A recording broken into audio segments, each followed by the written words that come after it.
नमस्कार मंडळी, मी साहिल निकम तुम्हा सर्वांचं मनापासून स्वागत करतो। मुक्काम पोस्ट बोंबिलवाडी या चित्रपटाला लागून एक दिवस पूर्ण झालेला आहे आणि आज चित्रपटाचा दुसरा दिवस आहे। त्या चित्रपटाचं एक दिवसाचं बॉक्स ऑफिस कलेक्शन किती झालं आहे ते आज आपण ह्या व्हिडिओमध्ये जाणून घेणार आहोत।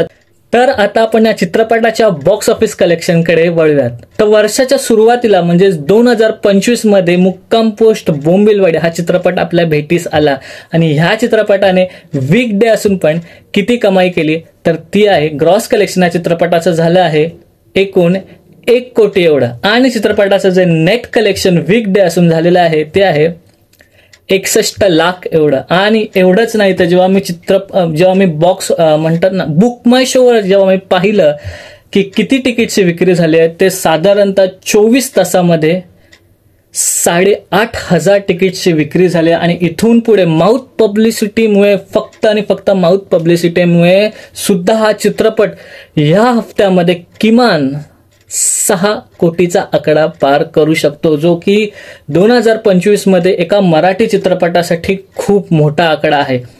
मागच्या वेळेस जेव्हा धर्मरक्षक महावीर छत्रपती संभाजी महाराज चित्रपट आला तेव्हा त्या चित्रपटाने एका हफ्त्यामध्ये जे वीकेंड कलेक्शन होतं ते होतं 3.5 कोटीचं। तर ह्या वेळेस मुक्काम पोस्ट बोंबिलवाडी हा चित्रपट किमान 5 ते 6 कोटीच्या मध्ये त्याचा गल्ला करू शकतो ह्या वीकेंडला, असं माझे तरी साधारण मत आहे। जसे एनालिसिस दिसतात तर तसे दिसत आहेत।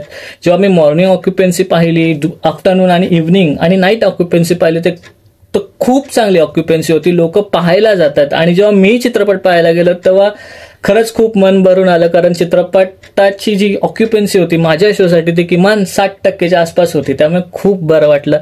असंच तुम्ही मराठी चित्रपट पहा आणि मराठी चित्रपटाचे बॉक्स ऑफिस कलेक्शन आपल्या चॅनलवर नक्की पहा।